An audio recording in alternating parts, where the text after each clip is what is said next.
The 90s were a great time, man. You got to admit, come on. Looking back at the 90s, I mean, those were some great years, especially growing up in those years.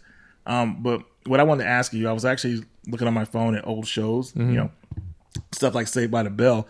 And the reason I was looking at that because they're actually, right as of now, they're coming out with a Saved by the Bell movie with a couple of the characters who asked for this? Yeah, who did ask for this? I don't know, but I'm accepting it because it's nostalgic. Okay. So went back and looked at some old shows, and I was like, I tried to watch them, and I was able to watch them happily, dude. Like, it's like, whoa, I didn't like, oh, this is cringe or anything like that. They were still great and everything. So what I wanted to ask you, what 90 shows do you remember and you know from back in the day that that you used to watch? The first thing I think of when I think of 90s and things that I miss was MTV. MTV. Wow, that's a good one. Yeah, like the real MTV. Yeah, where there's music. You had a Headbangers Ball. You had Liquid Television. I don't know if you remember Liquid Television, but Liquid Television would come on late at night and they'd play Aeon Flux.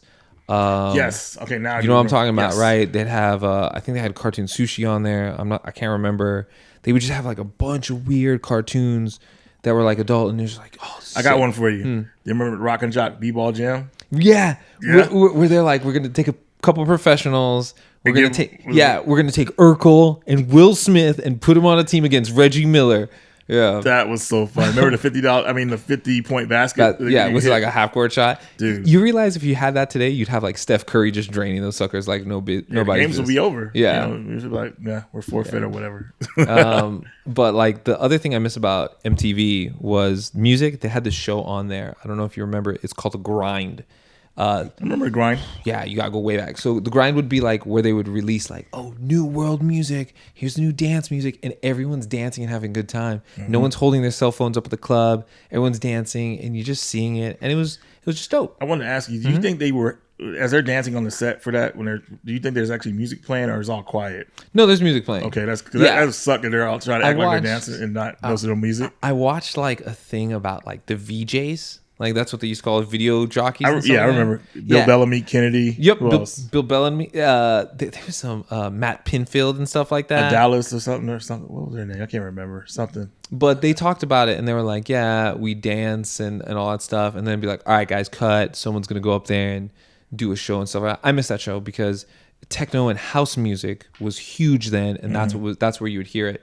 Beavis and Butthead and Daria, I miss as well. Daria, yes, I just actually a couple of years ago I got the complete series. Oh, that's cool. That's awesome. But I miss that. What do you miss? Shows MTV, wise. Well, I remember. Do you remember MTV Undressed? That show. Wait, was this the one that was like late night with like a bunch of sexual innuendo? Yeah, like college and like all these weird stories. Well, first like they were like high school kids, and then it was like college. I'm trying to. I think it was all college, man. I don't remember. I think it was high school. Yeah, it was college. Okay. And I can't believe you remember that. I remember it. You know, I was like 10 or 12 when that show came on. Really? And my brother let me like stay up to watch it, but we watched it because after that was like Syphil and Ollie and stuff like that, which were sock puppets that laugh. But go back to Undressed. Undressed was pretty much like MTV's like little soap opera, but it was legit because at the time you could relate to some of the issues they had on there. You know, it was like, it was juicy. It was great, man. I mean, I love watching it, but as I remember, I stopped watching it because I actually was about to go into the military, obviously. So I fell off from it and everything. But the show lasted a good while. And I think it was a big success for MTV at the time because they had never done anything like that before. Right. You know, they had done stuff like The Real World and all that. I didn't ever like The Real World. But then again, I was like a kid, so. Yeah, I didn't like it even just as a teen. I was like, yeah, this is weird. But, you know, that was their soap opera, though. You know what show I liked in the 90s? I don't know if you knew the show. It's called Hang Time. It was on NBC. So he was a Remind me of it because it is. Hang Time.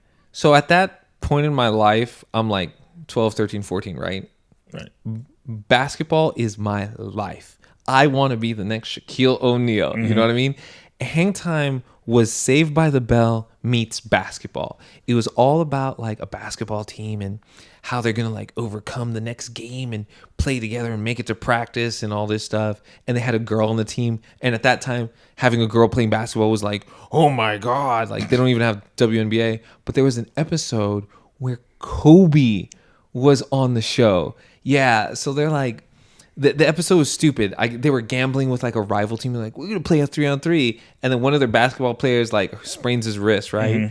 And the coach is like, I'll fill in and be their third. And he's like, you can't. You're a grown man. And you play in the NBA. And he's like, want to get someone your age. And he's like, all right, we'll do that. And he's like, Kobe, come on out. And it's fucking Kobe. He's Kobe Bryant, dude. And he's like fucking draining threes to like reverse slam dunk it. It's like, oh, it was sick. It was sick. And it was good. I somewhat remember seeing that show because I think it came on around the time the new Saved by the Bell came on, but I never caught on to it because obviously I was attached to the old school Saved by the Bell, and the show came on after that. I think it was California Dreams. I like California Dreams. I can't believe I watched that stuff, but it was great back then. I mean, it was I don't know, I just liked it.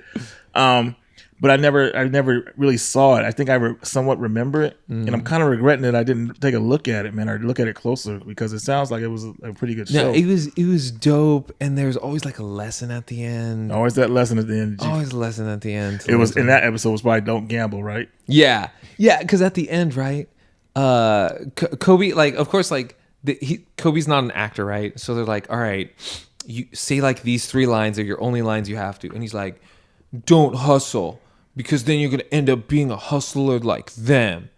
And it's like, shut the fuck up, Kobe. Like, shut the fuck up. Don't say anything. Just oh, yeah, man. Dude, just dunk and just look good. Yeah, just look good. Young Kobe with an afro. Wow. Number 8. The TWA. Yeah, teeny weeny afro. Yeah, the 90s were really, like I said, it was a really good time, and it had a lot of good things going for it. You know, I wish... actually, you could catch a lot of those shows, or they're all over YouTube and stuff. Yeah, you go back and watch them easily and kind of relive those memories, I would say. But my jam was mostly like Saved by the Bell, man. I love that show. Did you ever watch? I forget the name of the show. It was on Nickelodeon where the kids play video games. Nick Arcade. Nick Arcade, was that? Yeah. I never really caught Nick Arcade. You never caught Nick Arcade? I caught the other one that used to come on, I forgot what there was another video game show that used to come on. Nick Pop. It was called. I can't remember what it was called. It was like a game show where towards the end the kid would get to go and like kind of like grab the game. I can't remember it, man. It's so long ago. You're not talking like Legends of the Hidden Temple, are you? No, not that one. It was another one, but I can't remember it. But I'm sure it's on YouTube somewhere. I would just like to say, did you ever watch Legends of the Hidden Temple? Mm-mm. Okay, so they had like first it's like an obstacle course, right? It's like here's Team Jaguar and Team Parrot and all this shit, right? And like Team Giraffe and all this shit. And they have to like always get across this like pool of water, right? After they get across the pool of water, here is where I knew if I was ever on the show, I'd fail in a heartbeat, right? So like 14-year-old me who has like ADD and can't pay attention in class all day, there's this giant talking head and like the mouth moves and talks to you, right? And the whole thing is it's going to tell you a story, and then they're going to ask you like some questions about the story, and you got to guess them right and everything. Me, I was so distracted by the fucking head with red eyes moving. I'm like, I felt like I was on drugs. I'm like, what the fuck is happening? And then they're like, oh, all right. I think they call them like travelers or tribals or something like that. They're like, all right, Team Cheetah. In the second paragraph of the third phase, where did the Montezuma revenge take place? And I was like, I don't know what the fuck I don't know where that was. So you could always see in the show that there's one kid that like can super pay attention, and the other kid's like, man, I hope you get this right. I had to say that. One more though from back in the day. Do you remember Are You Afraid of the Dark? Yeah. That one. You know, it was a Canadian show, right? Yeah, it was, and it lasted actually a really long time. I think it lasted like almost 10 years. On Snick. Oh my God. Saturday Night Nick. Episode I remember the most out of that one was the episode where the kid got trapped into the game. And, he's like a pinball? No, it's not a pinball one, is it? It was like it looked like a pinball rolled at the end. And he's in a mall. Yeah, he's in a mall. Yeah. And the owner, I guess, like put him in the game, and he said, "Now you're in it forever." And it had this eerie end. I was like, "Whoa!" I was like, "Dang, dude, this is kind of messed up." Well, it was messed up. And then at the end of the episode, he's like, "So where's the broad?" And then he goes, "You're the broad, baby." Oh God, dude. But anyways, great shows. Good times.